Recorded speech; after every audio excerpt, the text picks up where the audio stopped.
এক একটা গাদা যেন এক একটা দিনের সূর্য। সত্যি ভাই বলাই, কি করে যে অমন বড় ফুল হয় তোমার। আরে বলাইদা আমাদের খিরাইয়ের ফুল চাষীদের গর্ব।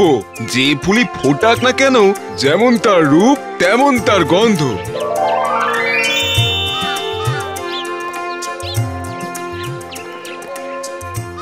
এসো গো, আরে খাবার এসে গেছে, এসো। হ্যাঁ হ্যাঁ চলো যাই। আরে খাবার এই সময়টাই তো আমাদের জীবনের সেরা সময়, হ্যাঁ কি বলো? হ্যাঁ যা বলেছো। আর বলাইদার গল্প হলো খাবারের সঙ্গে আমাদের চাটনি। চলো হে সবাই, চলো চলো চলো।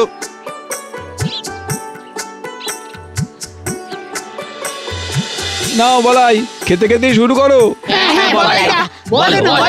কি আর বলি, এই তো সেদিন চীনের পাঁচিল থেকে শুনচাইনু আমার সাথে কথা বলবে বলে কি কান্নাকাটি। শুনচাইনু এমন কান্না জুড়লো বেচারা যে কথা বলতেই হলো। তা কি কথা হলো? আরে আর বলো না, বললো পাঁচিলে একটু ফাটল ধরেছে বলাইদা। তা আমি আর কি করি, বাড়িতে একটু সিমেন্ট ছিল তাই কুলে একটু লাগিয়ে দিলাম। ব্যাস অমনি শুনচাইনুর মুখ একেবারে হাসিতে ভরে গেল।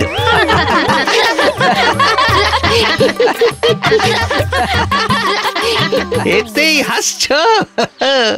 তবে আমার মেজো মামার কাণ্ড শুনলে তো গড়িয়ে পড়বে। আজ থাক বলাই, আজ সবার খাওয়া শেষ আর অনেক কাজও আছে। এই চলো চলো চলো, তোমরাও যাও। আরে গুল সব গুল, ভাবে আমরা যেন কিছু বুঝি না। আরে বুঝি, আমরা সবাই সব বুঝি, তবু শুনতে ভালোই লাগে। হ্যাঁ তা ঠিক।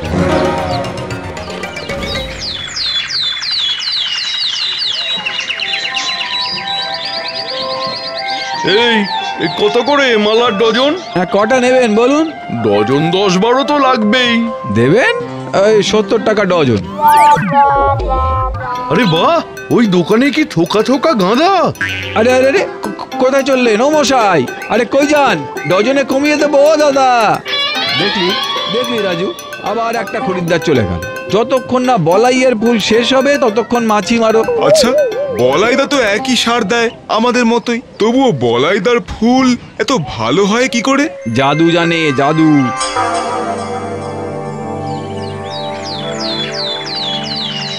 ও বলাইদা, খাচ্ছ না কেন? কাল শ্বশুর বাড়িতে বুঝি খুব খেয়েছো? আরে আর বলিস না, শ্বশুর বাড়িতে তিমি মাছ খেয়ে পেট একেবারে ভর্তি। হ্যাঁ রে, তোরা তো জানিস আমার মাছ ছাড়া চলে না। তা শ্বশুর বাড়িতে হুট করে গিয়ে পড়েছি। শাশুড়ি একা কি করে, তারপর বাজারের ব্যাগ নিয়ে সোজা বাজারে চলে গেলাম। ও মা, বাজারে গিয়ে দেখি চারা পোনা, তাও আবার 100 টাকা কেজি। তোর তারপর একটা ছিপ নিয়ে চলে গেলাম গঙ্গায়। ব্যাস, ছিপের মুখে আটকে গেল ইয়া বড় এক নীল তিমি।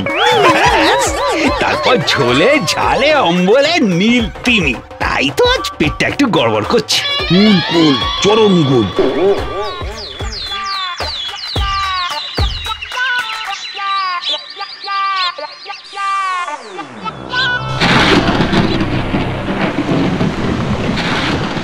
এই রে, শিলাবৃষ্টি হচ্ছে।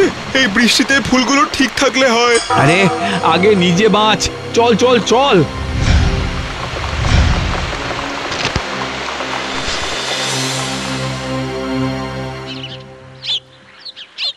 কাল শিলাবৃষ্টির জন্য সব ফুল গাছ শেষ হয়ে গেল। হায় আমার যে ফুলের বায়না ছিল সব গেল রে, সব গেল। কত ফুল ছিল গাছে, সব নষ্ট হয়ে গেল। তোমার আর কি, দুদিন যেতে না যেতেই একেবারে সূর্যের মতন ফুল ফুটিয়ে ফেলবে। আমাদেরই যত জ্বালা। নতুন করে আবার চাষ করতে হবে। সেই তো, কত সময় যে লাগবে কে জানে। শিল পড়া মাটি ছেনে এপিট করতেও তো সময় লাগবে। কি আর করবে, আবার পরিশ্রম করতে হবে। হ্যাঁ লেগে পড়ো সবাই কাজে। আমাদের খিরাইয়ের ফুল কিন্তু বিখ্যাত, মান রাখতে হবে ভাই। আহা, আমার ওই মেজো মামার বিজ্ঞানীরা যদি একবার দেখে যেত। বলাই, এই দুঃখের সময় তোমার মেজো মামার গল্প শোনার মতন সময় এখন নেই। যাও কাজে লাগো।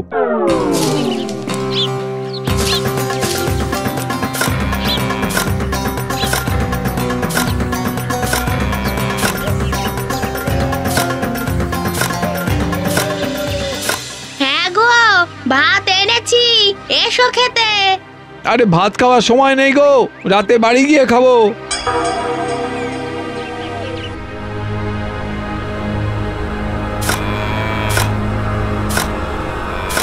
ওরে আয় না, আজ তোদের মেজো মামার গল্প বলবো। না গো বলাইদা, এখন আর গল্প শোনার সময় নেই। ফুল ফোটাতে না পারলে না খেয়ে মরবো।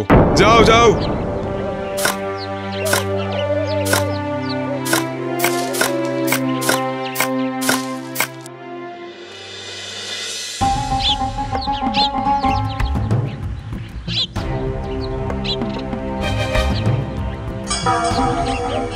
কুড়ি এসেছে, কিন্তু আগের মতো তেমন সতেজ নয়।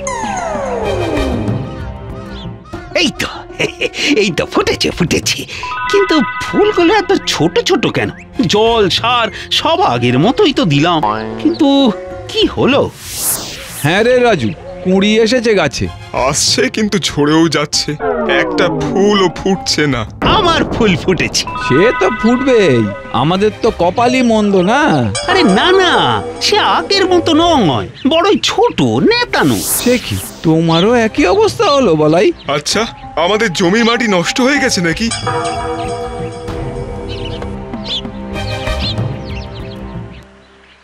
ওগো, ছেলেটাকে তো এবার ভাত খেতে দাও। হ্যাঁ হ্যাঁ, যা খেয়ে নে। ও বলাইদা, তোমার গল্প বলো। কাকে বলি বলো তো বৌমা, সবাই যে ব্যস্ত। তুমি বলো, এই যে দেখ না, কাল বিকেলে আমার পাঁপড় ভাজা খেতে ইচ্ছে হলো। তা বউ বললো রান্না হয়ে গেছে, কিন্তু আমিও নাচর বান্দা, পাঁপড় খাবোই। ও মা, তা বৌদি কি নতুন করে কাঠ জ্বালিয়ে পুড়িয়ে দিল? আরে না না, সে তো পুকুর ঘাটে চলে গেল। এদিকে সূর্য ডুবু ডুবু। তখন আমি সূর্যকে বললাম, একবার কাছে আয় তো। সূর্য কাছে এলো? এলোই তো। তা সূর্যের আগুনে পাঁপড়টাকে সেকে নিয়ে তাকে আবার ফেরত পাঠিয়ে দিলাম।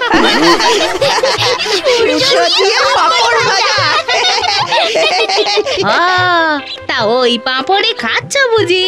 হ্যাঁ গো বৌমা, আমার তো ওই মহাকাশের সঙ্গে একটা যোগাযোগ আছে। এই তো সেদিন রাতে। আরে মঙ্গল গ্রহটা তো মাটিতেই পড়ে যাচ্ছিল, আমি ছিলাম বলে টুপ করে লুপে নিলাম। ওহ, সে কি কান্না! বললো ভাগ্যিস বলাই, চুইসুন টুকরা বালুচি তোলা নু ঘুলু চুনচুন। মানে আসলে ঘুমোতে ঘুমোতে পড়ে গেছে তো, তাই বলে গেল ভাগ্যিস তুমি ছিলে, নইলে যে কি হতো। ঘুমোতে ঘুমোতে মঙ্গল মাটিতে পড়েছ।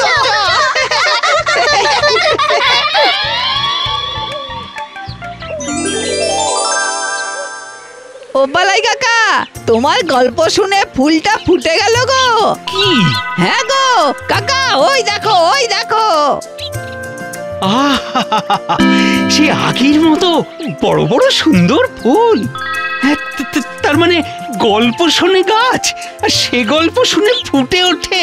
ও বালাই কাকা, তুমি আমাদের জমিতে চলো, বাবার জমিতেও একটু ফুল ফুটিয়ে দাও। হ্যাঁ, বলছিস? চল তাহলে, সত্যি কিনা দেখি, চল। বলো বলো কাকা, গল্প বলো। কি ছেলে খেলা হচ্ছে তপু? বলো না কাকা, গল্প বলো। আমার মেজো মামা একবার চান করতে করতে কুয়োর জল তো প্রায় শেষ করে ফেলেছিল।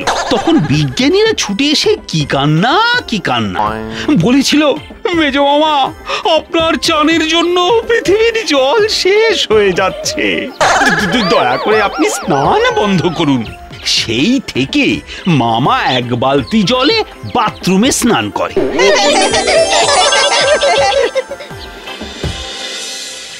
বাবা ওই দেখো। হ্যাঁ, তার মানে এ তো সত্যি সত্যি গুল দিয়ে ফুল চাষ। হবে, হব হব হব, একে একে সবার জমিতেই যাব আমি। যাব যাব যাব, চল চল চল চল চল। শোন তবে, একবার জমিতে চাষ করতে করতে মারলাম জমিতে কোদালের এক কোপ, ব্যাস সেই গর্তে জল জমেই তৈরি হলো প্রশান্ত মহাসাগর।